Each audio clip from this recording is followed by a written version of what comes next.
اعوذ باللہ من الشیطان الرجیم بسم اللہ الرحمن الرحیم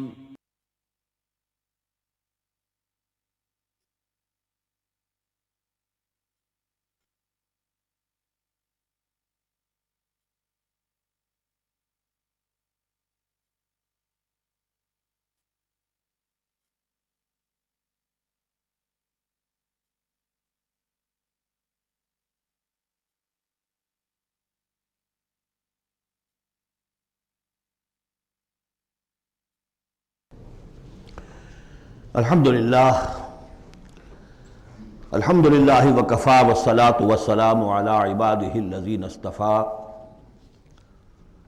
خصوصاً علی افضلہم وخاتم النبیین محمد الامین وعلی آلہ وصحبہ اجمعین اما بعد فقد قال اللہ تبارک وتعالی کما ورد فی سورة الشمس اعوذ باللہ من الشیطان الرجیم بسم اللہ الرحمن الرحیم والشمس وضحاها والقمر اذا تلاها والنهار اذا جلاها واللیل اذا یغشاها والسماء وما بناها والارض وما طحاها ونفس وما سواها فألهمها فجورها وتقواها قد افلح من زکاها وقد خاب من دساها صدق اللہ العظیم رب اشرح لي صدری ویسر لي امری واحلل عقدۃ من لسانی یفقہوا قولی اللہم ربنا الہمنا رشدنا واعذنا من شرور انفسنا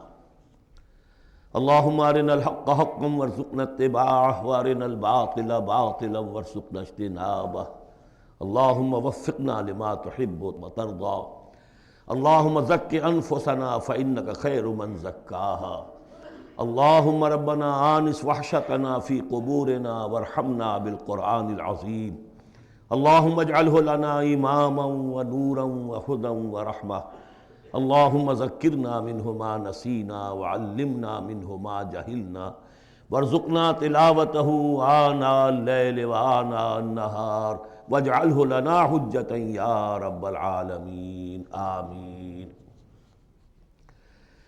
کل میں نے اشارہ کر دیا تھا کہ قرآن حکیم میں سورۃ البلد کے بعد چار جو صورتیں ہیں ان کو ایک مشترک عنوان ان کے لیے میں نے تجویز کیا ہے چہار سورہ نور و ظلمت۔ ان چار صورتوں کے شروع میں قسمیں ہیں، چنانچہ پہلی صورت میں قسموں کا حصہ بہت بڑا ہے، جیسے ہم نے پہلے دیکھا تھا سورہ تکویر میں اذا الشمس کورت سے چل کر 13 آیتیں چلی تھیں، اور اس کے بعد ایک آیت آئی تھی جس پر کہ ان سب چیزوں کو جا کر پھر مرکوز کیا گیا علمت نفس ما احضرت، لیکن سورہ انفطار میں صرف 4 آیتوں کے بعد وہ مضمون آیا اور زیادہ کھل گیا۔ وہی ترتیب یہاں ہے۔ اس میں یہ دیکھیے کہ 8 آیتیں آئیں گی کہ جس میں قسمیں ہیں، اور 2 آیتوں میں پھر جواب القسم ہے، کس بات پر قسم کھائی گئی ہے، اور وہ بڑا مرکزی مضمون ہے، بنیادی مضمون ہے۔ اگلی صورت میں سورۃ اللیل میں قسموں والا حصہ کم ہو جائے گا اور وہ بنیادی مرکزی مضمون مزید کھلے گا۔ پھر اس میں سے جو ایک پہلو ہے اس مضمون کا وہ پھر اپنے نقطۂ عروج کو پہنچے گا سورۃ الضحیٰ میں۔ اس طرح تدریجاً یہ مضمون آگے بڑھ کر مکمل ہو رہا ہے۔ والشمس وضحاها، قسم ہے سورج کی اور اس کی دھوپ کی۔ والقمر اذا تلاها، اور قسم ہے چاند کی جبکہ وہ اس کے پیچھے آتا ہے۔ تلاہا، تلا یتلو، پیچھے آنا، فالو کرنا۔ قرآن مجید کی تلاوت کا لفظ بھی اسی لیے، پڑھنے کے لیے تلاوت کیا ہے کہ آپ اس کے ٹیکسٹ کو فالو کر رہے ہوتے ہیں۔ بسا اوقات انگلی بھی ساتھ چلتی ہوتی ہے، جو زیادہ ماہر نہیں ہوتے ان کو دیکھا ہوگا کہ وہ کہیں ایسا نہ ہو کہ اس سطر کو چھوڑ کے اس پہ آ جائے، انگلی ساتھ چلاتے ہیں۔ اور اسی سے پھر یہ کہ اس کا اس قدر معنی پیدا ہو گئے کہ قرآن مجید پڑھنے کا جو حقیقی مقصد ہے اسے فالو کرنا ہے، اس پر عمل کرنا ہے، اس کا اتباع کرنا ہے۔ اس اعتبار سے بہترین لفظ جو ہے وہ اختیار کیا گیا، لیکن لغوی معنی اس کے کیا ہے؟ کسی کے پیچھے آنا۔ تو قسم ہے سورج کی اور اس کے دھوپ چڑھنے کی، اور قسم ہے چاند کی جبکہ اس کے پیچھے آتا ہے۔ والنہار اذا جلاھا، اور قسم ہے دن کی جبکہ وہ اس کو روشن کر دیتا ہے۔ اگرچہ شکل تو یہ ہے کہ سورج سے دن روشن ہوتا ہے، لیکن یہاں اس میں بہت لطیف نکتہ پیدا کیا ہے کہ دن ہوتا ہے تو ہمیں سورج نظر آتا ہے، تو گویا کہ دن نے سورج کو نمایاں کیا ہے، اس لیے کہ آگے اس کا ہم بدن آ رہا ہے وَاللَّيْلِ إِذَا يَغْشَاهَا، اور قسم ہے رات کی جب کہ وہ اس کو یعنی سورج کو ڈھانپ لیتی ہے۔ سورج کو رات نے ڈھانپ لیا، دن نے گویا کہ اس کو نمایاں کر دیا۔ وَالسَّمَاءِ وَمَا بَنَاهَا، اب دیکھیے جوڑے جوڑے آ رہے ہیں یہ سورج اور چاند، دن اور رات۔ وَالسَّمَاءِ وَمَا بَنَاهَا، اور قسم ہے آسمان کی اور جو اسے بنایا، تعمیر کیا۔ وَالْأَرْضِ وَمَا طَحَاهَا، اور قسم ہے زمین کی جب کہ اس کو پھیلا دیا، بچھا دیا، بچھونا بنا دیا۔ وَنَفْسٍ وَمَا سَوَّاهَا، اور قسم ہے نفس انسانی کی اور جو اس کو بنایا اور درست کیا، اس کو نک سک سے درست کیا، اس کا تسویہ کیا، اس کو سنوارا۔ فَأَلْهَمَهَا فُجُورَهَا وَتَقْوَاهَا، یہاں تک کہ اس کے اندر نیکی اور بدی کا علم الہامی طور پر رکھ دیا، الہام کر دیا اسے، اس کا فجور بھی اور اس کا تقوی بھی۔ اب یہاں قسم کھائی گئی قد افلح من زکاہا وقد خاب من دساہا، جس نے بھی اپنے نفس کو پاک کر لیا وہ کامیاب ہو گیا، اور جس نے اسے مٹی میں دفن کر دیا وہ ناکام ہو گیا۔ اصل مضمون یہ ہے مرکزی دو آیات کہ انسان کے پاس کوئی ایک امانت ہے، اس کا ایک نفس ہے جو اللہ نے اسے دیا ہے۔ اس نفس کو جس نے پاک کر لیا، سنوار لیا، بنا لیا، جس کے لیے ہم مختلف الفاظ استعمال کرتے رہے ہیں، تعمیر سیرت، تعمیر خودی، کریکٹر بلڈنگ، ایک انسان اپنی شخصیت کو بناتا ہے۔ تو جس نے تو صرف بنانا، لیکن اس کے علاوہ پاک کرنا، بنانا اس معنی میں کہ تمام رذائل سے اس کو پاک کیا جائے اور فضائل سے اسے سنوارا جائے، اسے منور کیا جائے، مزین کیا جائے۔ تو جس نے اپنے نفس کو پاک کر لیا، مزین کر لیا، فضائل سے مرصع کر لیا، مسجع کر لیا، وہ کامیاب ہو گیا۔ خواہ یہاں پر اس کے پاس جائیداد نہ بنی ہو، دولت اس کے پاس جمع نہ ہوئی ہو، دنیا والے اس کو جانتے بھی نہ ہو، وہ غیر معروف آدمی ہو، کچھ بھی ہو، یعنی ایک معیار ہے کامیابی ناکامی کا جو ہم لوگوں کے سامنے رہتا ہے۔ کامیاب کون ہے؟ زیادہ پیسے والا، زیادہ دولت والا، جو زیادہ پروفیشن میں شائن کر گیا، بزنس میں آگے نکل گیا، کسی بھی اعتبار سے۔ لیکن اس میں زور ہے قد افلح من زکاہا، اصل میں کامیابی اور فلاح تو اس کی ہے۔ اور یہ فلاح کے لفظ پر ہم غور کر چکے ہیں سورہ مومنون کے شروع میں، کہ یہی جو انسان کی اندرونی شخصیت ہے، انا یا خودی، جسے ہم کہتے ہیں سیلف، جس کو کہ فروئڈ نے سیلف قرار دیا ہے، اس سیلف کو اپنی اڈ اور لیبیڈو کے تسلط سے آزاد کرانا اور پھر اس کو بلڈ کرنا، اس کو ڈیولپ کرنا، تعمیر خودی، یہی علامہ اقبال کا فلسفہ ہے۔ تو یہ ایسے ہی ہے کہ جیسے کہیں خزانہ تھا، آپ نے کھود کر اس میں سے خزانہ نکالا، تو یہ ہمارا سیلف جو ہے، ہماری خودی جو ہے، یہ بھی در حقیقت ہمارے اس حیوانی وجود کے اندر دفن ہے۔ اس حیوانی وجود کے اندر سے اس کو برآمد کرنا، جیسے کہ آم کی گٹھلی پھٹتی ہے تو اس میں سے دو پتے نکلتے ہیں تو اس سے آم کا درخت بننا شروع ہوتا ہے۔ اسی لیے وہ جو میں نے آپ کو اپنشد کا جملہ بھی سنایا تھا کہ man is in his ignorance identifies himself with the material sheaths which encompass his real self۔ اصل خودی، اصل انا، اصل میں وہ کون ہے؟ یہ میرا وجود ہے، یہ میرا جسم ہے، یہ میرے ہاتھ ہے، یہ میرے پاؤں ہیں، لیکن میرا میں ایک پوزیسو موڈ میں ایک پروناؤن آیا ہے، تو جو پوزیس کر رہا ہے جسم کو وہ کون ہے؟ وہ ایک اس کی اندرونی لطیف شخصیت ہے، اسے انا سے، خودی سے، سیلف سے تعبیر کرتے ہیں، اور در حقیقت وہ عبارت ہے اس روح سے کہ جو اللہ تعالیٰ نے پھونکی ہے اس میں، وَنَفَخْتُ فِيهِ مِن رُوحِي۔ تو اس مٹی کے ڈھیر میں اس روح کو ڈالا گیا ہے، اس کو برآمد کرنا اور اس کو بنانا اور سنوارنا، یہ ہے اصل کام انسان کا۔ جو اس میں کامیاب ہو گیا وہ کامیاب ہو گیا۔ اور دسا یدسو ہم پڑھ چکے ہیں کہ جب کسی شخص کے ہاں اس زمانے میں، اس معاشرے میں کوئی خوشخبری آتی تھی کہ بچی پیدا ہو گئی ہے، تو ایک تو منہ چھپاتا پھرتا تھا وہ کہ بیٹی ہو گئی، میں بیٹی کا باپ شمار ہوں گا، اور سوچتا رہتا تھا کہ اسے میں اپنے پاس رکھوں، ام یدسھا فی التراب، یا اسے جا کے میں مٹی میں دباؤں۔ تو دسا یدسو دبا دینا، تو یہ ہے کہ جس نے اپنی اس خودی کو اسی حیوانی وجود میں دبا دیا، ختم کر دیا، قد خاب من دساہا، وہ ناکام ہو گیا۔ اب اس حقیقت پر ایک تو میں نے آپ کو نوٹ کرایا تھا کل کہ سورۃ الاعلیٰ پڑھتے ہوئے میں نے کہا تھا کہ بعض مضامین جو ہیں جو ان صورتوں میں آ رہے ہیں وہ سورۃ الاعلیٰ میں ان کی اصل جڑ پڑ چکی ہے، اور اس کی آخری 6 آیتیں جو ہیں وہ کیا ہے؟ قد افلح من تزکا وذکر اسم ربہ فصلی بل تؤثرون الحیاۃ الدنیا والآخرۃ خیر وابقی ان ھذا لفی الصحف الاولی صحف ابراہیم وموسیٰ۔ قد افلح من تزکا، جس نے پاکیزگی حاصل کر لی وہ کامیاب ہو گیا۔ یہاں اسے مزید کھولا کہ اس کا برعکس کیا ہے؟ قد افلح من زکاہا وقد خاب من دساہا۔ اس پر گواہیاں لائی گئی ہیں کہ جیسے تمہیں پوری اس کائنات میں تضادات نظر آتے ہیں، رات ہے دن بھی ہے، آسمان ہے بلند زمین ہے پست، بالکل اسی طریقے سے انسان کا معاملہ بھی یہ ہے کہ اگرچہ ویسے تو شکل و صورت میں سب تقریباً ایک جیسے انسان ہیں، ہیومن بینگز ہیں، لیکن 2 مختلف قسم کے راستوں پر یہ چل رہے ہیں۔ ایک راستہ وہ ہے کہ یہی حیوانی نفسانی خواہشات اور اسی کے اندر پوری زندگی جو ہے گزار دی، اور اپنے اس اصل روح ربانی کو، اپنی اصل امانت الہیہ کو دبا دیا، گویا کہ چلتے پھرتی قبر بن گئے۔ اس کے لیے حیوان انسان چل رہا ہے، لیکن وہ انسان جو ہے وہ روحانی وجود اس کا وہ اس کے اندر دفن ہو چکا ہے۔ تو قد خاب من دساہا قد افلح من زکاہا، اس پر یہ ساری قسمیں کھائی گئیں۔ سورج ہے تو اس کے ساتھ چاند ہے، دن ہے تو اس کے ساتھ رات ہے، اسی طریقے سے آسمان ہے تو اس کے ساتھ زمین ہے، اور یہ جو نفس انسانی ہے اسے اللہ نے بڑا سنوارا ہے، بنایا ہے۔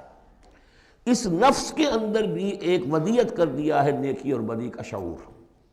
یہاں لفظ روح نہیں آیا، نوٹ کر لیجئے اسے، وَنَفْسٍ وَمَا سَوَّاهَا، یعنی جو یہ نفس انسانی ہے اس کے اندر بھی ایولیوشن ہوئی ہے۔ یہ نفس جو ہے ایڈو یا لیبیڈو، یہ گدھے میں بھی ہے، کتے میں بھی ہے، گھوڑے میں بھی ہے، شمپنزی میں بھی ہے، لیکن یہ سارا نفس کا بھی تو ایولیوشن ہوا ہے۔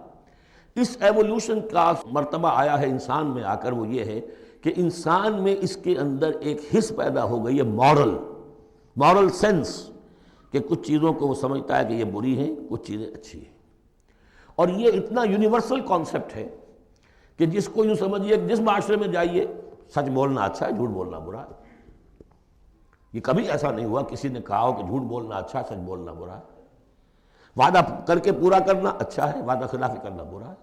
جو شخص وعدہ خلافی کر رہا ہوتا ہے وہ بھی جانتا ہے کہ میں برا کام کر رہا ہوں، میرا اس کا ضمیر اس وقت اس کو ملامت کر رہا ہوتا ہے، جس کی قسم کھائی گئی ہے۔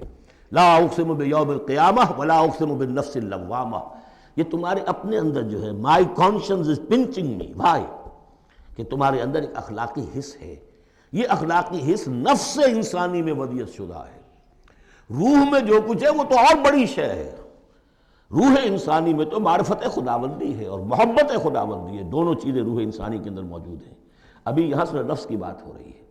جیسے عالم خلق کے تمام جو مظاہر ہیں ان کو بیان کیا جا رہا ہے، سورج اور چاند عالم خلق کی چیزیں، عالم امر کی نہیں ہیں۔ رات اور دن عالم خلق کی چیزیں ہیں، آسمان اور زمین عالم خلق کی چیزیں ہیں۔ نفس بھی عالم خلق کی شے ہے، روح ہے عالم امر کی شے۔ تو نفس انسانی بھی نفس حیوانی سے ممتاز ہے بئی معنی کہ اس میں وہ ایک مورل سینس موجود ہے، جس کی بنا پر اس کے اندر یہ شعور ہے ودیت شدہ، الہام شدہ، الہمہا، الہام کر دیا اس میں کہ کچھ چیزوں کو وہ جانتا ہے یہ خیر ہیں اور کچھ کو جانتا ہے یہ شر ہے۔ اسی لیے قرآن مجید نے کثرت سے جو لفظ استعمال کیا ہے وہ معروف اور منکر۔ معروف وہ جو جانی پہچانی شے نفس انسانی جانتی ہے کہ یہ چیز اچھی ہے، منکر وہ جس سے کہ نفس انسانی اباح کرتا ہے یہ کیا ہے، یہ نہیں ہونا چاہیے، یہ فطرت اس کے اندر موجود ہے سرشت کے اندر۔ اب مرحلہ صرف یہ ہے کہ جب یہ بنیادی بیج تو اللہ نے تمہارے نفس میں ڈال دیا، اب اسے پروان چڑھانا تمہارا کام ہے، اسے آگے بڑھاؤ، پروان چڑھاؤ عمل صالح سے۔ الیہ یصعد الکلم الطیب والعمل الصالح یرفعہ، اچھا کلام ہو، اچھی بات ہو، اس کے اندر اوپر اٹھنے کی، اللہ کی طرف بڑھنے کی صلاحیت تو ہے، لیکن عمل صالح اس کے ساتھ ہوگا تو وہ اوپر اٹھے گا۔ تو یہ جو بھی پوٹینشل ہے انسانی فطرت کا، تو قد افلح جس نے وہ محنت کی، مشقت کی، اس نے اپنی اس اصل انسانی شخصیت کو برآمد کیا، اس مٹی کے ڈھیر میں سے بنایا، اسے ایک بڑا درخت بنا دیا، تناور درخت بنا دیا جس میں وہ پھل لگے ہیں جو ہم سورہ تغابن میں پڑھ رہے ہیں، وہ کامیاب ہو گیا۔ اور جس نے اس کو دبائے رکھا وہ مٹی ہی کی زندگی میں، اور جو جسمانی وجود ہے اسی کے تقاضوں کو پورا کرنے میں لگا رہا، وہ غائب ہو گیا، ناصر۔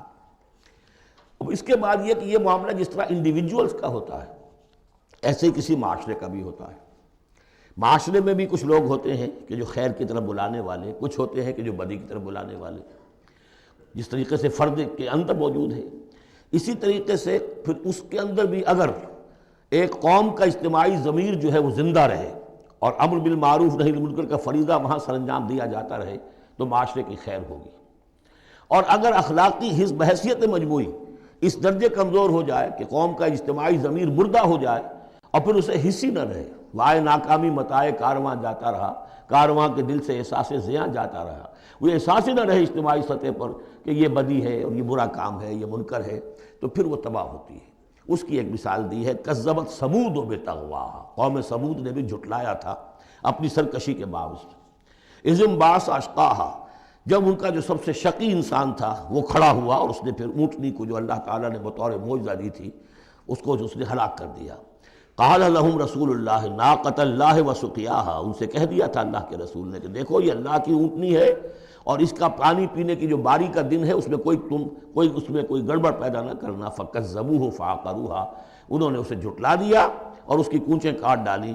فدمدم علیہم ربہم بذنبہم، تو الٹ پڑا اللہ تعالیٰ کی طرف سے ان پر عذاب ان کے گناہ کی پاداش میں، فسواہا، اللہ نے سب کو برابر کر دیا۔ ولا یخاف عقباہا، اور اللہ تعالیٰ کو اس کا کوئی ڈر نہیں کہ اس کا کیا نتیجہ نکلے گا، اس کی مخلوق تھی انہوں نے ختم کر دیا اور مخلوق کو وہ لے آئے گا۔ تو انفرادی اور پھر اجتماعی، ان دونوں چیزوں کو اس صورت کے اندر جمع کر دیا گیا۔ اب یہاں سے جو مضمون شروع ہوا ہے، اب دیکھیے اگلی صورت میں کھلے گا۔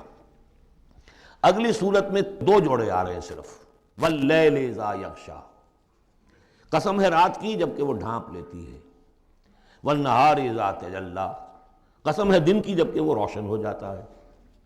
یہ ہمارے خارج میں آفاق کے اندر دن اور رات۔ وما خلق الذکر والانثی، ہمارے انفس میں، ہمارے اندر کوئی مذکر ہے، کوئی مؤنث ہے، کوئی مرد ہے، کوئی عورت ہے۔ یہ جو تضادات بظاہر نظر آتے ہیں حقیقت میں تضادات نہیں ہیں، ان دونوں کے مل کے ہی در حقیقت فطرت اپنے مقاصد کی تکمیل کر رہی ہے۔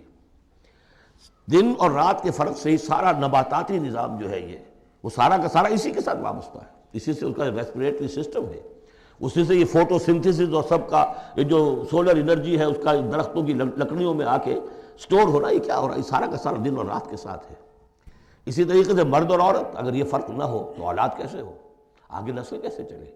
تو تضادات میں بھی توافق ہے یہاں، اگرچہ بعض چیزیں بظاہر متضاد ہیں لیکن ان میں توافق ہے، اللہ تعالیٰ نے اسی لیے پیدا کیا، لیکن ساتھ ہی یہ بتا دیا کہ جیسے یہ تضادات تمہیں نظر آ رہے ہیں واضح طور پر، دن اور رات، نر اور مادہ، ایسے ہی ان سعیکم لشتی، تمہاری جو سعی ہے، محنت ہے، بھاگ دوڑ ہے، وہ تو سب کر رہے ہیں۔ وہ تو کل ہم پڑھ چکے سورہ بلد میں، لقد خلقنا الانسان فی کبد، ہم نے تمام انسانوں کو مشقت میں پیدا کیا۔ مشقت انسان کا مقدر ہے، محنت کرنی ہے، جد و جہد کرنی ہے، معاشی جد و جہد ہے، اور بھی جو ہے پھر اولاد کا پالنا ہے۔ لا اقسم بہذا البلد وانت حل بہذا البلد، کسی کا کوئی نظریہ بھی بن گیا ہے، کوئی آئیڈیل بھی ہے، کسی آئیڈیالوجی کا ماننے والا ہے، اب اس پر اس کا بوجھ ہے کہ اس آئیڈیالوجی کو پروموٹ کرے، اس نظریے کو پھیلائے، اور پھر یہ کہ اس نظام کو قائم کرنے کے لیے تن من دھن لگائے۔ تو کتنے بوجھ ہیں انسانوں پر، پھر کتنے صدمے انسان اٹھاتا ہے۔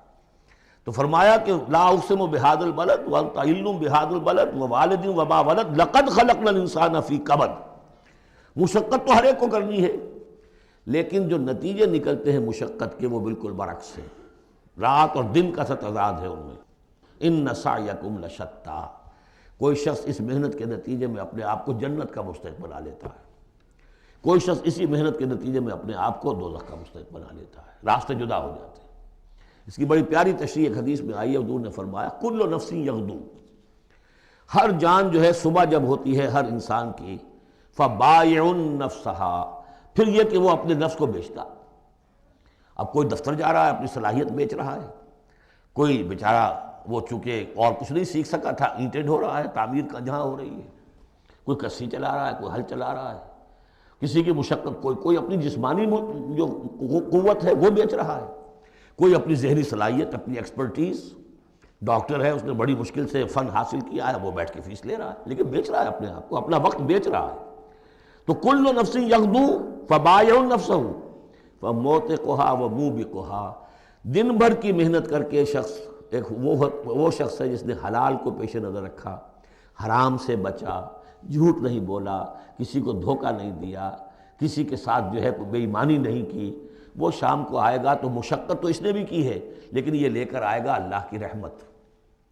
دوسرا شخص مشقت اس نے بھی کی ہے، کہیں کم تول دیا تھا، کہیں کم ماپ دیا تھا، کہیں جھوٹ بول دیا تھا، کہیں کسی کی حق تلفی کی تھی، کہیں کسی کی عزت نفس پر حملہ کر دیا تھا، وہ مشقت بھی کر کے آئے گا اور شام کو جہنم کی گٹھڑی لے کر آئے گا اپنے کندھے پر۔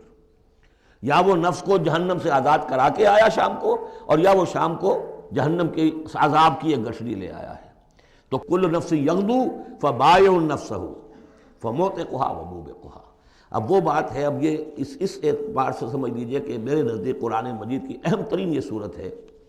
ایک راستہ ہے، اس کے 3 اوصاف بیان کیے ہیں۔ اگر یہ 3 اوصاف ہوں گے تو خیر کے راستے پر آدمی بڑھتا چلا جائے گا، اور اگر اس کے برعکس 3 صلاحیتیں ہوں گی تو انسان گرتا چلا جائے گا، شر کی طرف جو ہے وہ اس کا قدم آگے سے آگے بڑھتا چلا جائے گا۔ پہلے 3 اوصاف کون سے ہیں؟ وَاللَّيْلِ إِذَا يَغْشَىٰ وَالنَّهَارِ إِذَا تَجَلَّىٰ وَمَا خَلَقَ الذَّكَرَ وَالْأُنثَىٰ إِنَّ سَعْيَكُمْ لَشَتَّىٰ فَأَمَّا مَنْ أَعْطَىٰ وَاتَّقَىٰ وَصَدَّقَ بِالْحُسْنَىٰ۔ جس شخص میں عطا ہے، جود ہے، سخاوت ہے، کسی کو بھوکا دیکھے تو اگر 1 روٹی ہے تو اس کو بھی بانٹ کر کھا سکے، کسی کو تکلیف میں دیکھے تو اگر اس کے پاس کوئی ہے ایسی چیز جس سے کہ اس کی تکلیف وہ رفع کر سکتا ہو تو دریغ نہ کرے، یہ عطا ہے، جود، عطا، سخاوت۔ فَأَمَّا مَنْ أَعْطَىٰ، پہلی شرط یہ ہے، چونکہ ہم سورہ بلد میں بھی دیکھا ہے کہ وہ جو گھاٹی ہے جس سے گزرنا مشکل ہے، فَلَقْتَحَمَ الْعَقَبَةَ، وہ کون سی گھاٹی تھی؟ فَكُّ رَقَبَةٍ أَوْ إِطْعَامٌ فِي يَوْمٍ ذِي مَسْغَبَةٍ يَتِيمًا ذَا مَقْرَبَةٍ أَوْ مِسْكِينًا ذَا مَتْرَبَةٍ ثُمَّ كَانَ مِنَ الَّذِينَ آمَنُوا وَتَوَاصَوْا بِالصَّبْرِ وَتَوَاصَوْا بِالْمَرْحَمَةِ۔ اس گھاٹی کو عبور کر کے اگر اہل ایمان میں شامل ہوگا تو ابو بکر صدیق بنے گا، عمر فاروق بنے گا، عثمان غنی بنے گا، اور اس گھاٹی کو عبور کیے بغیر کسی وجہ سے اسلام لے آیا، عبداللہ ابن ابی بن جائے گا۔ اگرچہ اس نے بھی کلمہ پڑھا ہے، اس نے بھی کہا ہے اشہد ان لا الہ الا اللہ واشہد ان محمد رسول اللہ، اور وہی کلمہ پڑھا ہے ابو بکر نے اور عمر نے اور عثمان نے اور علی رضی اللہ تعالیٰ عنہ۔ لیکن فرق کیا ہے؟ یہ زمین کچھ اور تھی جس میں بیج پڑا ہے، وہ زمین کچھ اور تھی جس میں بیج پڑا ہے، وہ زمین میں ہل چل چکا تھا۔ تو فرمایا کہ پہلی شے کیا ہے، اور یہ آیت ہم پڑھ چکے ہیں، 4 پارے کی پہلی آیت، لن تنالوا البر حتى تنفقوا مما تحبون، تم نیکی کے مقام تک رسائی حاصل نہیں کر سکتے جب تک کہ خرچ نہ کر سکو اللہ کے لیے اور اللہ کی مخلوق کے لیے، اور وہ چیز کہ جو تمہیں پسند ہو۔ یہ نہیں کہ جو اذکار رفتہ ہو گئی، بیکار ہو گئی، پرانی ہو گئی، دل سے اتر گئی، وہ دے دیا اور پھر سمجھا کہ ہم نے حاتم طائی کی قبر کو لات مار دی ہے، یہ نہیں۔ مما تحبون، نیکی کی گرد کو نہیں پہنچ سکتے، لن تنالوا البر حتى تنفقوا مما تحبون۔ تو پہلی شرط ہے اعطاء، دوسرا ہے واتقا۔ واتقا کیا ہے؟ وہی اخلاقی حس جو ہے وہ اگر بیدار ہے، نتیجہ کیا نکلے گا کہ وہ پھر نیکی کرنا چاہے گا، بدی سے بچے گا۔ وہی فَأَلْهَمَهَا فُجُورَهَا وَتَقْوَاهَا، اگر یہ حس مر نہیں گئی ہے، یہ دفن نہیں ہو گئی ہے، اس کے اوپر حوث جو ہے اس کا غلبہ نہیں ہو گیا ہے، کوئی اور غلط جو ہے انسان کا رجحان اس نے اسے دبا کر نہیں رکھ دیا ہے، تو تقا اس کے اندر ہوگا، میں کسی کا دل نہ دکھا دوں، میں کسی کا حق نہ مار لوں، اس کے اندر ایک احساس ذمہ داری جو ہے وہ موجود رہے گا۔ اور تیسری شرط وصدق بالحسنى، جو بھی اچھی بات اس کے سامنے رکھی جائے اور اس کا دل گواہی دے دے کہ ہاں بات ٹھیک ہے، فوراً قبول کرے، تصدیق کرے۔ اس وقت یہ نہ کرے کہ یہ میں اگر مان لوں گا تو فلاں چیز چھوڑنی پڑ جائے گی، یہ اگر مان لوں گا تو فلاں کام کرنا پڑ جائے گا، یہ اگر مان لوں گا تو فلاں شخص ناراض ہو جائے گا، یہ اگر مان لوں گا تو مجھے یہ نقصان ہو جائے گا۔ اگر یہ سوچ کر رک گیا تو فیل ہو جائے گا۔ بلکہ یہ کہ جب دل نے گواہی دے دی کہ ہاں ٹھیک ہے، حق ہے، صحیح ہے، فوراً کہو دیکھیے جی آپ کی یہ بات، یعنی اس کو سمجھیے پریکٹیکلی، اگر آپ کسی بحثی میں بھی مبتلا ہو گئے کسی کے ساتھ، اور پھر یہ ہے کہ آپ نے کسی وقت محسوس بھی کر لیا کہ پلڑا اس کا بھاری ہے، بات اس کی صحیح ہے، لیکن ایک یہ کہ اڑے ہوئے، اب کیسے مان لوں میں کہ میں ہار گیا۔ ایک یہ کہ شخص کہے ٹھیک ہے صاحب آپ کی یہ بات مجھے بالکل دل کو لگی ہے، ٹھیک ہے، ابھی اور غور کریں گے، سوچیں گے، چلیں گے آگے اور اس مسئلے پر، لیکن یہ بات آپ کی ٹھیک ہے۔ اس سے انسان کے اندر جو ہے پھر وہ ہم آہنگی پیدا ہوتی ہے، بات آگے بڑھتی ہے۔ لیکن یہاں سمجھ لیجیے کہ بنیادی طور پر یہ تین اوصاف ہیں. فاما من آتا، بخل نہ ہو، اتقا اور اس کے اندر یہ اخلاقی حس بیدار ہو. نمبر 3، جو اچھی بات سامنے آئے اس کی تصدیق کر دے.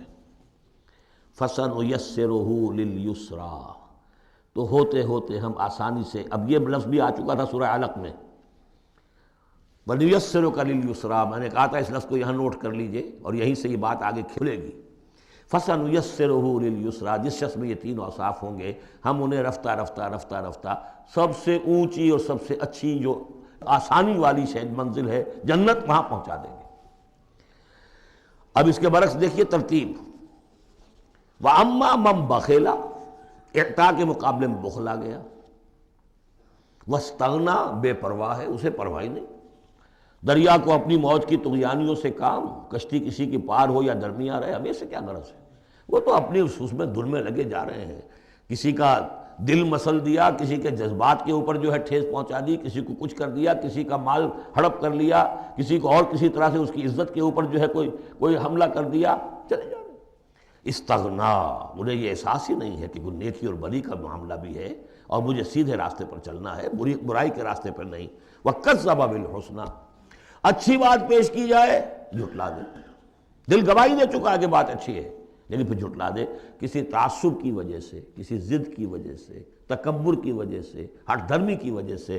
فَسَنُيَسِّرُهُ لِلْعُسْرَىٰ، تو ایسے شخص کو ہم آہستہ آہستہ تدریجاً سب سے بڑی مشکل یعنی جہنم میں پہنچا دیں گے. تو یہ گویا کہ اب دو راستے، اِنَّ سَعْيَكُمْ لَشَتَّىٰ، تمہاری جد و جہد جو ہے زندگانی کی، ان کے یہ دو رخ ہے. اگر تو یہ ہے اما من اعطا واتقا وصدق بالحسنى، اگر یہ تینوں چیزیں بتمام و کمال موجود ہوں تو وہ شخص صدیق بنے گا، ابو بکر صدیق بنے گا رضی اللہ تعالی عنہ، ان کے نقش قدم پر چلنے والا ہوگا. اور اگر ان تینوں میں کوئی چیز کمی ہے تو کہیں بیچ میں لٹک جائے گا، اور تینوں ہی نہیں ہے تو معلوم ہوا کہ وہ بدترین خلائق ہوگا پھر، جس کا کہ سب سے بڑا کردار جو قرآن مجید میں آتا ہے وہ ابو لہب ہے. ابو جہل جو ہے وہ بدترین نہیں تھا، اچھی طرح سمجھ لیجئے. وہ تو جب آج ہم پڑھیں گے، جب سورہ علق آئے گی تب اس کے کردار کا نقشہ سامنے آئے گا. اس کی شخصیت بڑی اونچی شخصیت تھی بعض اعتبارات سے. میں سنا چکا ہوں، نے صاف مانا تھا کہ محمد جھوٹ نہیں کہہ رہے، جو کچھ کہہ رہے ہیں صحیح کہہ رہے ہیں، لیکن میں نہیں مان سکتا. اس کا مطلب ہے ہمیشہ کے لیے ہم بنو امیہ جو ان کے غلام ہو جائیں گے، بنو ہاشم کے. یہ میرے لیے قبول نہیں. صاف تو کہا نا، کم سے کم give the devil his due. اسی طریقے سے جس باطل دین کا وہ علم بردار تھا اس کے لیے اس نے بھی گردن کٹوائی ہے، قربانی دی ہے اس نے. ابو لہب نے 2 مرسنریز بھیج دیے، تم چلے جاؤ، میں تمہیں پیسے دے دوں گا، تم جاؤ، تم لڑاؤ میری جگہ پر. اس لیے کہ اس میں وہ بات نہیں تھی، اس میں مردانگی تھی. کوئی وجہ تھی کہ حضور نے 2 شخصوں کو برابر تولا ہے، عمر ابن الخطاب اور عمر ابن ہشام میں سے اللہ کسی ایک کو میری جھولی میں ڈال دے. کوئی وجہ تھی نا، آخر دونوں کو کیسے کیا ہے؟ اگر کہیں وہ بھی ایمان لایا ہوتا تو عمر ابن الخطاب کی طرح کا مسلمان ہوتا، پھر وہ اس طرح کا ڈھیلا مسلمان نہ ہوتا، وہ عبداللہ ابن ابی والا مسلمان نہ ہوتا. تو یہ شخصیتوں کا معاملہ ہوتا ہے. تو جس میں تینوں اوصاف نہیں ہے وہ گیا بدترین خلائق، جس میں کچھ ہے وہ پھر کچھ دیر لگا کے آ جائے گا، کچھ وقت لگے گا اسے. لیکن یہ 3 اوصاف ہی ہیں تعمیر سیرت کے اس اعتبار سے کہ جو فیصلہ کن ہیں. فَأَمَّا مَنْ أَعْطَىٰ وَاتَّقَىٰ وَصَدَّقَ بِالْحُسْنَىٰ فَسَنُيَسِّرُهُ لِلْيُسْرَىٰ وَأَمَّا مَنْ بَخِلَ وَاسْتَغْنَىٰ وَكَذَّبَ بِالْحُسْنَىٰ، بالکل اپوزٹ چیزیں. فَسَنُيَسِّرُهُ لِلْعُسْرَىٰ وَمَا يُغْنِي عَنْهُ مَالُهُ إِذَا تَرَدَّىٰ، اور اس نے جو مال جمع کیا ہوگا اپنے لیے وہ قطعاً کام نہیں آئے گا جب اسے گرایا جائے گا، گڑھے میں جب گرے گا جہنم کے. إِنَّ عَلَيْنَا لَلْهُدَىٰ، دیکھو انسانوں ہمارے ذمے ہے صرف ہدایت پہنچا دینا. یہ اب اللہ تعالیٰ اپنے ذمے لے رہے ہیں، یہ ہمارے ذمے ہے کہ تمہیں راستہ دکھا دیں، سجھا دیں. یہ سجھا دینا ہمارے ذمے ہے. اس کے لیے ہم نے تمہیں جبلی ہدایت بھی دی ہے، اس کے لیے ہم نے تمہارے اندر اخلاقی حس بھی رکھ دی ہے، اس کے لیے ہم نے اپنی روح تم میں پھونکی ہے، اس میں ہماری معرفت اور محبت موجود ہے. اور پھر ان تمام چیزوں کی تکمیل کے لیے ہم نے نبی بھیج دیے، رسول بھیج دیا، کتابیں نازل کر دی. ہم نے اپنا ہدایت کا جو فرض تھا وہ ادا کر دیا. ان علینا للہدیٰ وَإِنَّ لَنَا لَلْآخِرَةَ وَالْأُولَىٰ، پھر ہمارے ہی لیے ہے اختیار آخرت کا بھی اور اولا کا بھی، دنیا کا بھی. پھر فیصلہ ہم کریں گے کہ کون اب اس قابل ہو گیا ہے کہ دنیا کو ان کے بوجھ سے پاک کر دیا جائے، زمین کو ان کے بوجھ سے آزاد کر دیا جائے، پوری قوموں کو ملیہ بیٹ کر دیا جائے. فیصلہ کرتے ہیں۔ وہ پڑھ چکے پچھلی صورت میں، فَدَمْدَمَ عَلَيْهِمْ رَبُّهُمْ بِذَنبِهِمْ فَسَوَّاهَا، ایسے ہے کہ جیسے کسی باغ میں سے کوڑا کرکٹ جمع کیا جائے اور پھر اسے آگ دکھا دی جائے، اس لیے کہ اس باغ کے لیے بدنما داغ ہے۔ اب تو یہ کہ وہ انسان جو ہے کہ جو پھر اس حد تک ہدایت کے واضح ہو جانے کے بعد کہ نبی آ گیا، کتاب آ گئی اور اس نے ماڈل پیش کر دیا اپنی زندگی کے اندر، پھر بھی نہیں مانا، تو پھر یہ جو بھی فیصلہ ہے وہ ہم کرتے ہیں۔ فَأَنذَرْتُكُمْ نَارًا تَلَظَّىٰ، دیکھو میں نے تمہیں خبردار کر دیا اس آگ سے جو بھڑک رہی ہے اور وہ منتظر ہے۔ لا یصلاھا، ہم دیکھ چکے ہیں کئی جگہ آیا ہے کہ وہ تو دھاڑ رہی ہے بھوکے شیر کی طرح، اسے تو چاہیے اپنی خوراک۔ لا یصلاھا الا الاشقی، نہیں پڑے گا اس میں مگر وہی جو بہت ہی بدبخت ہے۔ کیوں؟ کم بدبخت تو اگر ہوتا معاملہ تو اور ہوتا، یہ محمد کے آنے کے بعد بھی صلی اللہ علیہ وسلم جس کی حقیقت نظر نہیں آئی تو اس سے بڑا بدبخت تو کوئی ہے ہی نہیں۔ اس لیے کہ اگر کچھ اندھیرا ہو، کچھ روشنی ہو، آدمی ٹھوکر کھا جائے، چلیے بھائی کچھ اندھیرا بھی تھا، جھٹپٹا تھا، پوری روشنی نہیں تھی، نصف النہار پر سورج چمک رہا ہو اور آپ ٹھوکر کھائیں تو پھر قصور کس کا ہے؟ تو آپ کا ہے۔ اس اعتبار سے اب بعثت محمدی کے بعد صلی اللہ علیہ وسلم جس شخص نے اپنے آپ کو محروم رکھا وہ اشقا ہے۔ لا یصلاھا الا الاشقی الذی کذب وتولی، جس نے جھٹلایا ہے اور منہ پھیر لیا ہے۔ وَسَيُجَنَّبُهَا الْأَتْقَى، اور ہم بچا دیں گے یا بچا دیا جائے گا اس سے جو بہت ہی متقی ہے۔ اس آیت کے بارے میں تقریباً کنسنسس ہے کہ یہاں مراد حضرت ابوبکر ہیں رضی اللہ تعالیٰ عنہ۔ اتقا، وہ تینوں صفات بتمام و کمال جس میں تھے وہ ابوبکر تھے۔ یہی وجہ ہے کہ تصدیق بالحسنہ میں ایک لحظہ نہیں لگا۔ حضور فرماتے ہیں کہ میں نے جس کے سامنے بھی اپنی نبوت کی دعوت رکھی اس نے ضرور کچھ نہ کچھ توقف کیا، سوچا، سوائے ابوبکر کے کہ ایک لحظے کا توقف نہیں کیا۔ اور ان کی شخصیت کے اندر وہی چیزیں موجود تھیں، غریبوں کے اوپر شفقت تھی، نیکی کی، اور بنیادی طور پر وہ موحد تھے، انہوں نے کبھی بت پرستی اختیار نہیں کی زندگی میں، تو وہ صلاحیت جو ہے تقویٰ بھی تھا، اعطاء بھی تھا، خرچ کرنے کی صلاحیت تھی۔ انہوں نے خرید کر جو ہے غلام جتنے تھے جو مسلمان ہو گئے تھے، غلام اور کنیزیں، اور جن کے اوپر سخت جو ہے پرسیکیوشن ہو رہی تھی، ٹارچر ہو رہا تھا ان کے آقاؤں کی طرف سے، منہ مانگے دام دے کر ان کے آقاؤں کو نے خریدا ہے اور آزاد کیا ہے۔ فَأَمَّا مَنْ أَعْطَىٰ وَاتَّقَىٰ وَصَدَّقَ بِالْحُسْنَىٰ، یہ تینوں اوصاف بتمام و کمال ابو بکر میں، ابو بکر صدیق اور صدیق اکبر رضی اللہ تعالی عنہ۔ خواتین میں الصدیقۃ الکبریٰ حضرت خدیجہ الکبریٰ ہیں رضی اللہ تعالی عنہ۔ وَسَيُجَنَّبُهَا الْأَتْقَى الَّذِي يُؤْتِي مَالَهُ يَتَزَكَّىٰ، جو اپنا مال دیتا ہے اپنے نفس کو پاک کرنے کے لیے۔ وہ مال کیوں دے رہا ہے؟ کیوں خرچ کر رہا ہے؟ کیوں بلال کو اس نے خریدا ہے؟ باپ نے کہا ابو قحافہ نے، وہ تو ایمان نہیں لائے تھے اس وقت تک، وہ تو فتح مکہ کے بعد ایمان لائے، وہ کافر رہے پورے عرصے کے دوران، مشرک رہے۔ تو باپ نے یہ کہا کہ ابو بکر تمہیں اگر کوئی خریدنا ہی تھا غلام اور کسی کو آزاد کرنا تھا تو کوئی دیکھتے، اچھا غلام دیکھتے، کوئی طاقتور سے دیکھتے جو تمہارے کام بھی کبھی آتا۔ انہیں کیا پتہ تھا کہ ابو بکر تو کسی اور چیز کا طلبگار ہے، اسے کچھ اور چاہیے، اسے کوئی، یعنی جو شخص کسی غلام کو آزاد کر دیتا تھا وہ اس کا مولا رہتا تھا، پھر بھی وہ ایک درجے میں اس کے تابع ہوتا تھا، اس کی بات سنتا تھا، اس کا حمایتی ہوتا تھا۔ اخلاقی طور پہ بھی سمجھ میں آ رہا ہے کہ ایک شخص نے اپنی رقم خرچ کی ہے اور آپ کو خرید کے آزاد کر دیا ہے تو اب آپ بے دام جو ہے غلام تو ہو گئے نا اس کے، اس لیے کہ یہ کہ وہ غلامی نہیں ہے، مولا کہلاتے تھے وہ، جیسے کہ حضرت زید ابن حارثہ بھی مولا تھے حضور کے، اور اسی طریقے سے اور بھی بہت سے ہیں جن کے بارے میں آتا ہے کہ انہوں نے جو حدیث روایت کی ہے، ثوبان رضی اللہ تعالیٰ وہ بھی مولا تھے حضور کے، مولا اس معنی میں۔ تو فرمایا کہ تم نے یہ کیا کیا، کس کو تم نے خریدا اور اتنی بڑی رقم دے دی؟ جو مانگا امیہ ابن خلف نے، وہ بھی حیران رہ گیا، ٹھیک ہے دو۔ الذی یؤتی مالہ یتزکیٰ وما لأحد عندہ من نعمۃ تجزیٰ، اور ایسا نہیں ہے کہ کسی اور کا اس پر کوئی احسان ہو جس کا وہ بدلہ چکا رہا ہو، نہیں، الا ابتغاء وجہ ربہ الاعلیٰ، صرف اپنے بلند و بالا پروردگار کی رضا جوئی کے لیے وہ خرچ کر رہا ہے۔ وَلَسَوْفَ يَرْضَىٰ، اور وہ ان قریب راضی ہو جائے گا۔ یہ ان قریب راضی ہو جائے گا کون؟ اللہ بھی راضی ہو جائے گا اور ابو بکر بھی راضی ہو جائیں گے، رضی اللہ عنہ ورضوا عنہ، جیسے ہم خطبے میں بھی کہتے ہیں رضی اللہ تعالی عنہ وارضاہم، اللہ تعالیٰ بھی راضی ہو جائے ان سے اور اللہ ان کو راضی بھی کر دے، ان کو بھی اتنا اجر و ثواب دے۔ وَلَسَوْفَ يَرْضَىٰ، اور میرے نزدیک یہاں مراد حضرت ابو بکر ہیں، اس کا میں ثبوت آپ کو اگلی صورت میں دوں گا۔ اب دیکھیے پہلی صورت میں آیا تھا قد افلح من زکاہا وقد خاب من دساہا، 8 آیتیں تھیں، وہ تھیں قسموں پر مشتمل، لیکن اصل مضمون کیا تھا؟ نفس انسانی میں نیکی اور بدی کا شعور ودیت کر دیا ہم نے۔ اب جس نے اس کو بنا لیا، سنوار لیا، وہ کامیاب، جس نے اس کو دبا دیا، مٹی میں دفن کر دیا، وہ ناکام۔ اگلی صورت میں آگے راستہ بتا دیا۔ سنوارنے کا راستہ کیا ہے؟ اعطاء، تقویٰ، تصدیق بالحسنہ۔ ان عادتوں کو کلٹیویٹ کرو اپنے اندر، تو یہ راستہ جو ہے تمہارا جائے گا صدیقیت کی طرف اور اللہ تعالیٰ کی رضا کی طرف۔ اس کے برعکس اور صاف بخل، استغنا، پرواہ نہیں، کیا خیر کیا شر، کوئی پرواہ نہیں، اپنی خواہشات کو پورا کرنا ہے، اپنی اشتہا جو ہے اس کو پوچھ کے شہوت کو پورا کرنا ہے، حرام سے حلال سے، اس سے کوئی بحث نہیں۔ اور یہ کہ بات سچی آئی، اچھی آئی اور دل نے گواہی دے دی، پھر بھی اس کو رد کر دیا، تو وہ دوسری منزل پہ نکل جاؤ گے۔ اب یہ جو پہلی منزل تھی اس کا نقطہ عروج کون ہے؟ ایک تو ابو بکر آ گئے اس میں، اور ان سے بلندتر رتبہ کس کا ہے؟ محمد الرسول اللہ صلی اللہ علیہ وسلم، معراج انسانیت۔ اب جو دو صورتیں آ رہی ہیں ان کا سارا تعلق کلیتاً محمد الرسول اللہ کے ساتھ ہے۔ یہ سیرت النبی کے اعتبار سے بھی بہت اہم ہیں دو صورتیں۔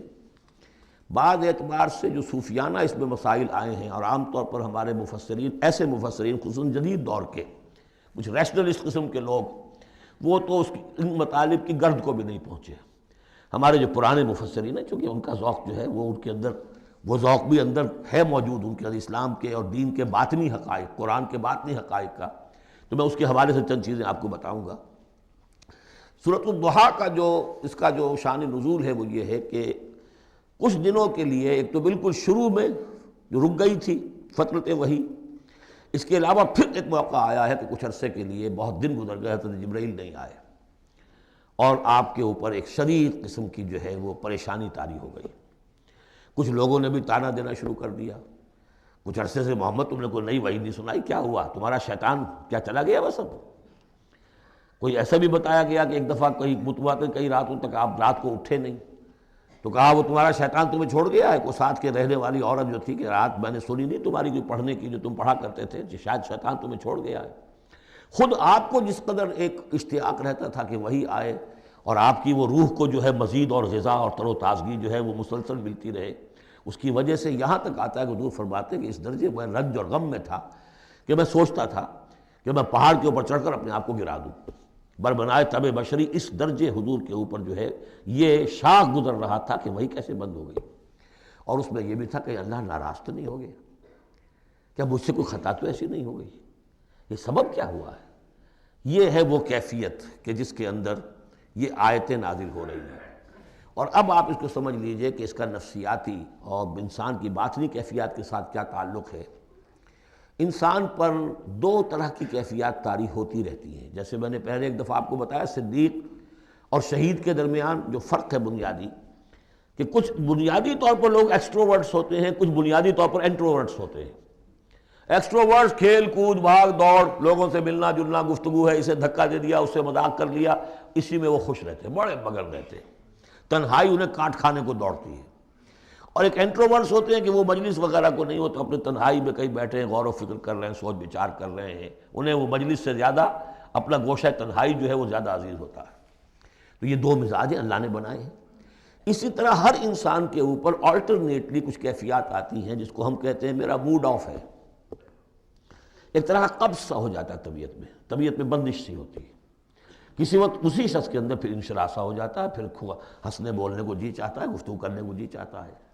تو یہ کیفیت جب انسان کی روحانی زندگی سے متعلق ہو جائے تو اس کو پھر صوفیہ نے نام دیا قبض اور بسط۔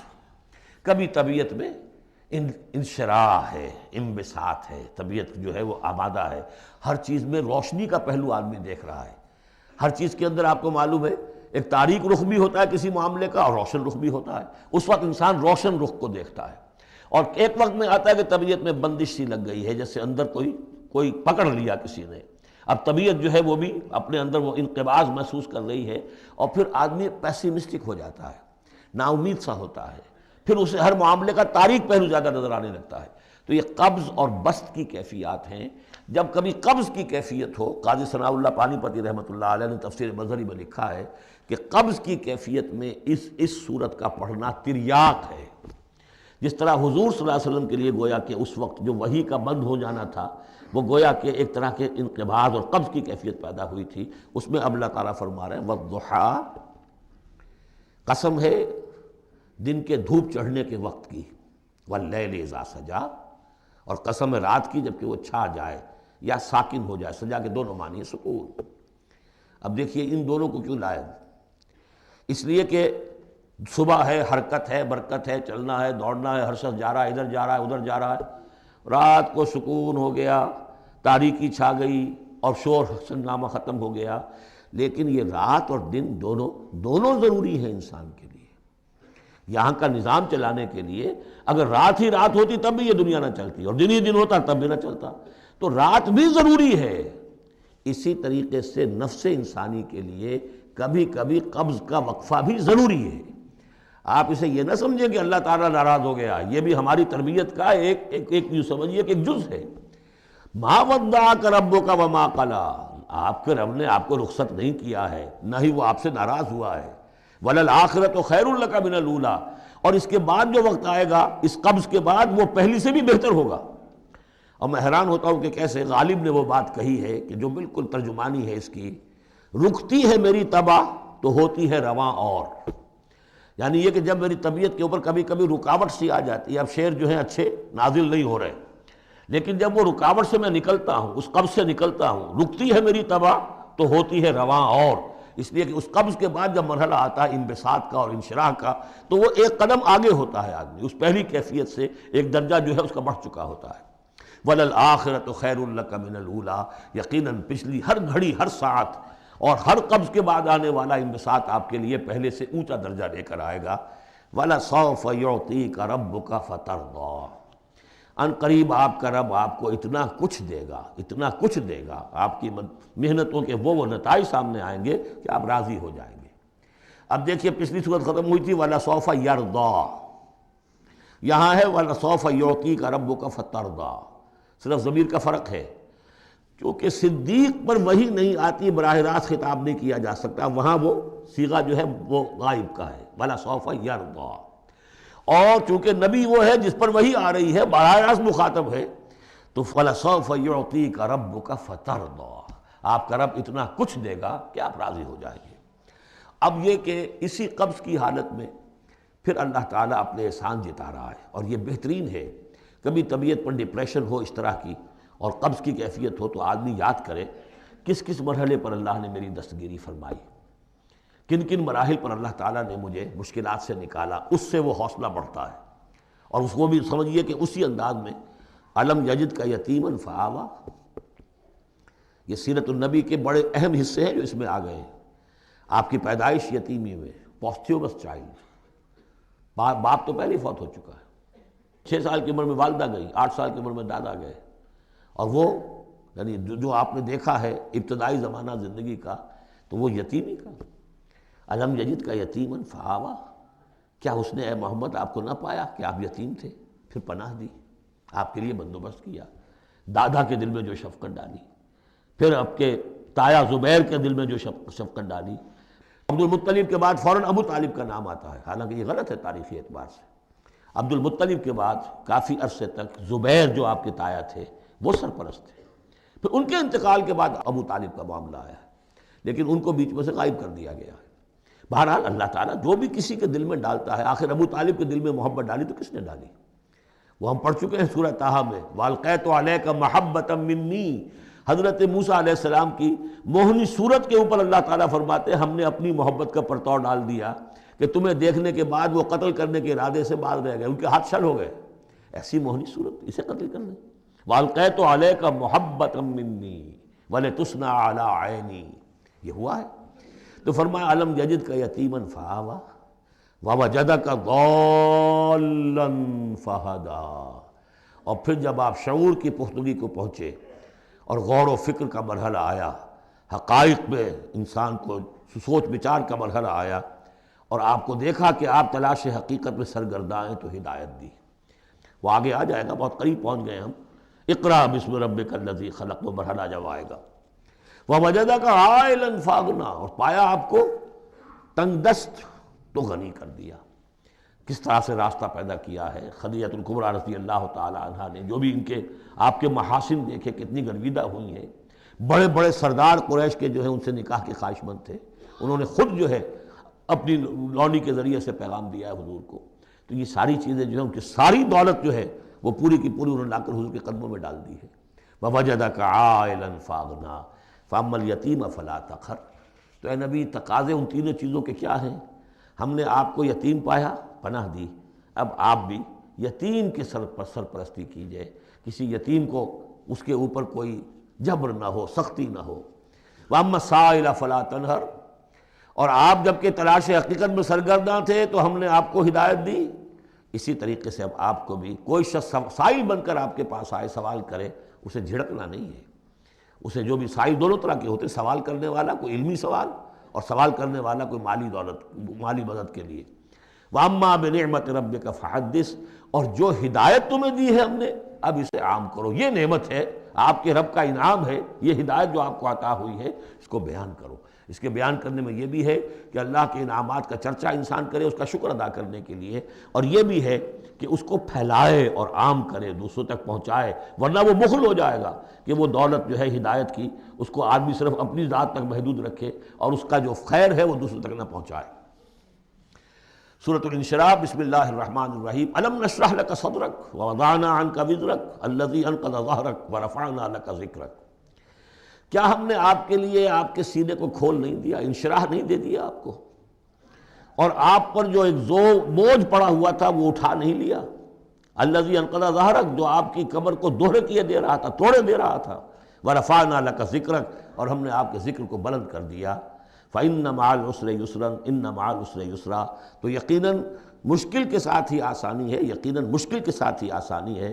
فإذا فرغت فانصب وإلى ربك فارغب، تو جب آپ فارغ ہو جائیں تو پھر یہ کہ خوب کمر کس لیجئے، محنت کیجئے اور اپنے رب کی طرف راغب ہو جائیے۔ یہ مشکلات القرآن میں سے ہے۔ عام طور پر سمجھتے ہیں لوگ کہ جو مشقتیں تھیں دعوت و تبلیغ میں، اور جو آپ کے اوپر جو لوگ فکرے چست کر رہے تھے اس کی وجہ سے آپ کو یہ رنج ہو رہا تھا، تو یہاں اصل میں یہ بات نہیں ہے، وہ بھی ہے اپنی جگہ پر، حقیقت میں بات کون سی ہے؟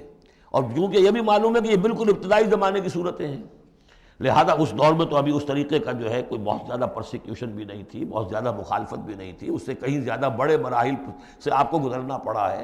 3 سال کی جو بھی شیب بنی ہاشم کی قید ہے وہ بعد کی بات ہے، جو یوم طائف آ رہا ہے وہ اس کے بہت بعد کی بات ہے، یوم اور بہت بعد میں آ رہا ہے۔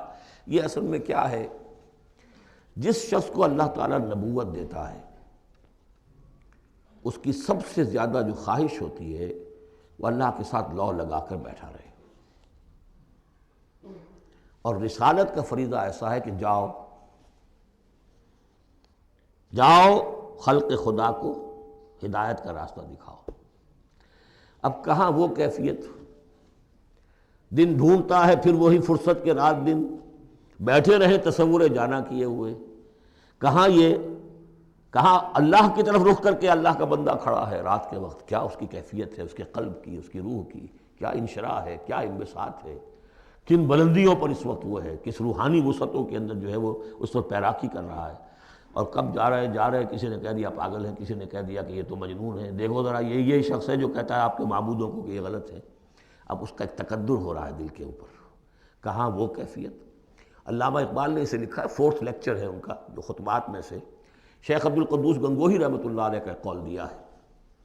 وہ کہیں کسی کیفیت میں بیٹھے ہوئے تھے اسی طرح مراقبے میں، اچانک اقامت کی آواز آ گئی، اب جماعت کھڑی ہو رہی ہے، تو وہ آ رہا کھڑا ہونا ہے، وہ تو نماز میں تو جانا ہے، تو کہا کیا، جھنجھلا کر کہا، حضوری سے نکال کر دربانی میں کھڑا کر دیا۔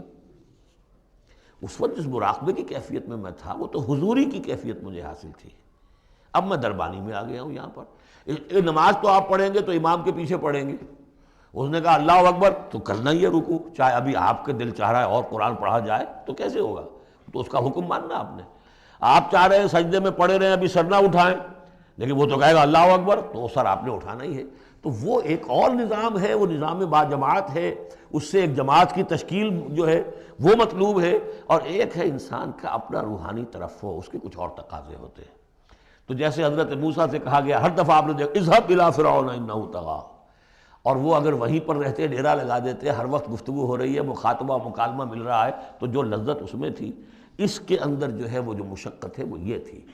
رفتہ رفتہ پھر آپ کا مزاج اس کا خوگر ہوا ہے، اور پھر یہ کہ جب اللہ تعالیٰ نے اس میں بہت سے لوگوں کو بھی شامل کر دیا، پھر وہ جو تسکین پیدا ہوئی کہ ایک شخص وہ ہوتا ہے جو اکیلا، اس کو مولانا روم نے بڑی خوبصورتی سے بارش کا ایک بتایا ہے مثال، کہ بارش میں ایک مرحلہ ہوتا ہے کہ سمندر سے بخارات اوپر جا رہے ہیں، نہایت صاف شفاف، اس میں تو کوئی قدورت نہیں ہوتی، وہ تو ڈسٹلڈ واٹر جا رہا ہے، وہ اوپر گیا، پھر وہ گیا، اس نے بارش کی شکل اختیار کی، جب بارش بن کر وہ گرا ہے تو اس نے اب فضا کو بھی دھو دیا، تو فضا کی قدورت اپنے اندر لی نا، فضا کو صاف کر کے وہ آیا نیچے، زمین کا بھی گند صاف کرتا ہے، صاف کر کے اور وہ گند لے کے دریا میں شامل ہوا، اور پھر گیا اور سمندر میں جا کر گند اس نے وہاں چھوڑا، پھر وہ پاک ہو کر صاف ہو کر بڑی ہی یعنی لطیف شکل میں پھر یہ ہو رہی ہے، یہ ہے ایک سیر الی اللہ،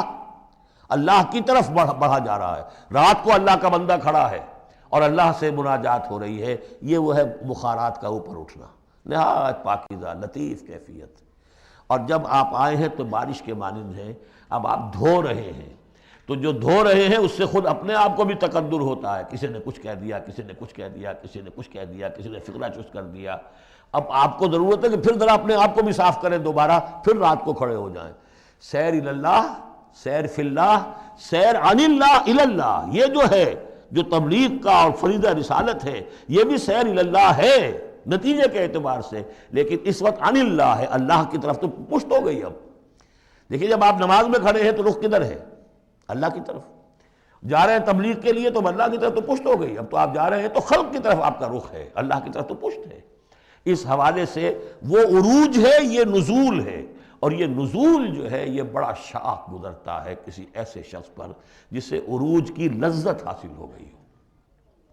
یہ ہے وہ سختی، الم نشرح لک صدرک ووضعنا عنک وزرک الذی انقض ظہرک ورفعنا لک ذکرک فإن مع العسر یسرا ان مع العسر یسرا فإذا فرغت فانصب۔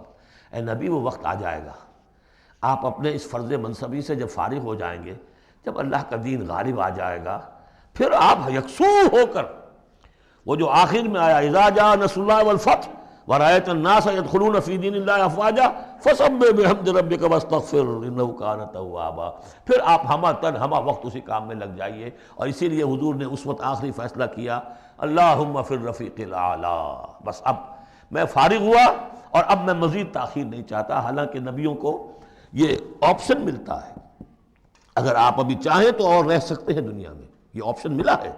چنانچہ حضور نے اپنے مرض وفات میں جو خبر دی آ کر، جب آپ نے نماز پڑھائی ہے، بیماری میں ذرا سی کمی ہوئی تھی، باہر آپ آئے ہیں، حضرت ابوبکر نماز پڑھا رہے تھے، حضرت ابوبکر کے پاس جا کر آپ جو ہے بیٹھ گئے، اب حضرت ابوبکر جو ہے وہ اقتداء کر رہے ہیں حضور کی، اور پوری جماعت کر رہی ہے اقتداء حضرت ابوبکر کی۔ یہ نماز ہے، آخری باجماعت نماز۔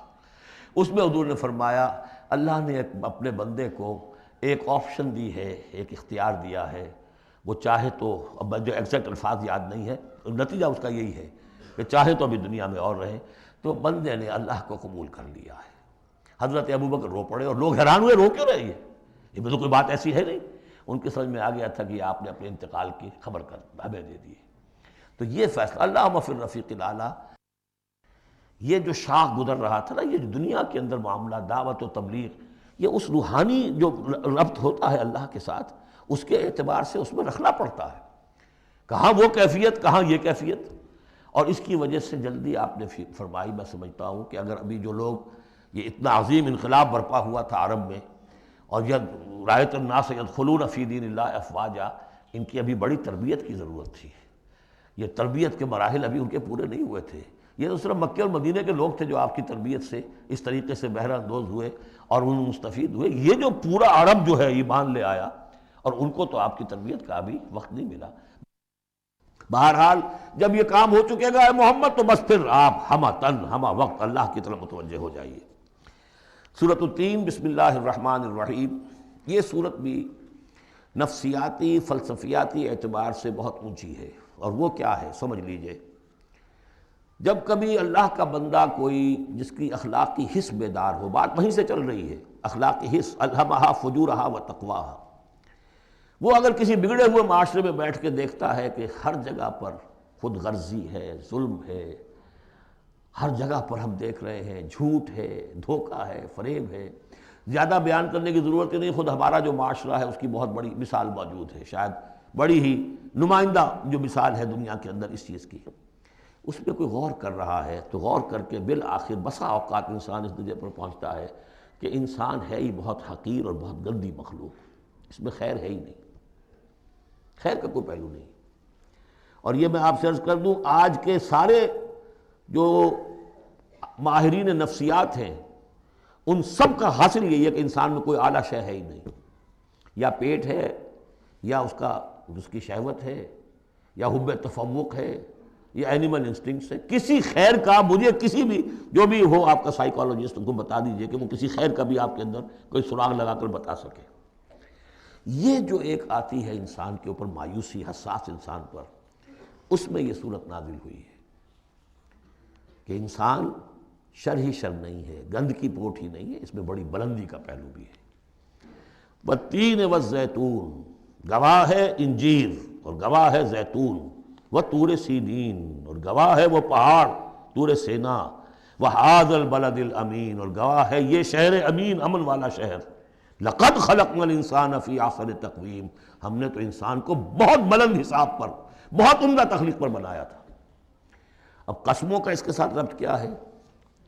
تین، انجیر، یہ اس علاقے میں کثرت سے ہوتی تھی، اور کہتے ہیں کہ اس پہاڑ کا نام بھی جبل تین تھا، جہاں حضرت نوح علیہ السلام نے دعوت و تبلیغ کی 950 برس تک، 950 برس تک۔ زیتون اس پہاڑی کا نام ہے، اور وہاں زیتون کے درخت تھے جہاں حضرت مسیح علیہ السلام نے سرمن آف دا ماؤنٹ، مشہور پہاڑی کا آواز، اسی پر آپ کے زیادہ تبلیغی مباحث ہوئے ہیں۔ طور سینین تو واضح ہے، حضرت موسیٰ علیہ السلام کو جہاں ہم کلامی حاصل ہوئی۔ ھذا البلد الامین، اور یہ امن والا شہر جس میں محمد الرسول اللہ دعوت و تبلیغ کے فریضہ سر انجام دے رہے ہیں۔ ان شخصیتوں کو اصل میں ان مقامات سے مراد یہ شخصیتیں ہیں۔ اگر کسی کا خیال یہ ہے کہ انسان میں کوئی خیر ہے نہیں تو دیکھیں ہمارے بندے نوح کو، یاد کریں ہمارے بندے عیسیٰ کو، یاد کریں وہ بھی تو انسان تھا، موسیٰ جو رب سے ہم کلام ہوا تھا، اور دیکھ لیں اس بندے محمد کو صلی اللہ علیہ وسلم جو اس بلد امین میں نظر آ رہا ہے۔ کیا تمہیں ثبوت نہیں مل جائے گا کہ انسان میں تو بڑی عظمت رکھی تھی ہم نے؟ یہ دوسری بات ہے، آپ اپنے آپ کو حیوان ہی سمجھ لیں، حیوان بنا لیں۔ فَلَا تَكُونُوا كَالَّذِينَ نَسُوا اللَّهَ فَأَنسَاهُمْ أَنفُسَهُمْ، یہ تو آپ کا کام ہے، آپ نے کیا ہے، یہ گراوٹ تو آپ کو ملی ہے۔ حقیقت میں اللہ تعالیٰ نے بنایا تھا، وہ تو بہت اونچے مقام پر بنایا تھا۔ آدم مسجود ملائک، آدم خلقتہ بیدی، اپنے دونوں ہاتھوں سے بنایا ہے۔ تو انسان سرشت کے اعتبار سے کچھ کمزور ہے، فطرت کے اعتبار سے بہت بلند ہے۔ یہ میں دونوں الفاظ بار بار استعمال کرتا رہا ہوں، اب ان تمام چیزوں کی وضاحت ممکن نہیں ہے۔ اس کا روحانی وجود سب سے اونچا ہے، اس کا حیوانی وجود بہت نیچے ہے۔ اصل میں اس حیوانی وجود میں آ کر یہ نیچے چلا گیا ہے۔ والتین والزیتون وطور سینین وھذا البلد الامین لقد خلقنا الانسان فی احسن تقویم، ہم نے انسان کو بنایا تھا بہترین حساب سے۔ ثم رددناہ اسفل سافلین، اب اسے اس جسد حیوانی میں ڈال کر در حقیقت نیچے پہنچا دیا گیا ہے۔ تو اب کیا کرنا ہوگا؟ اب اوپر اٹھنا ہوگا۔ اوپر اٹھنے کے لیے محنت کرنی پڑتی ہے۔ الا الذین آمنوا وعملوا الصالحات، اب یہ ایمان اور عمل صالح ہے جو تمہیں اس پستی سے نکال کر اوپر لے آئے گا۔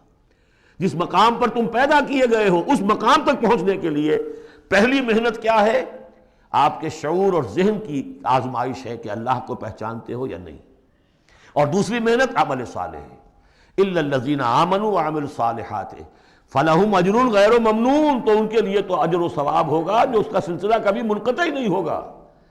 فما یکذبک بعد بالدین، اب اس کے ساتھ ہی ایک بات ایسی جوڑ دی کہ اگر تمہیں بھی نظر آ رہا ہے کہ کچھ لوگ بلند ہیں، کچھ پست ہیں، کچھ گھٹیا ہیں، کچھ بڑھیا ہیں، تو سوال یہ کہ اس کا کوئی نتیجہ بھی نکلنا چاہیے کہ نہیں؟ پھر کیا چیز ہے جو تمہیں آمادہ کرتی ہے جزا و سزا کے انکار پر؟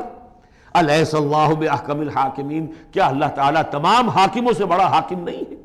تو کیا کوئی حاکم ایسا بھی تم نے دیکھا کہ جو اپنے نیکوکار بندوں کو اور اپنے غداروں کو اور اپنے باغیوں کو ایک جیسا کر دے؟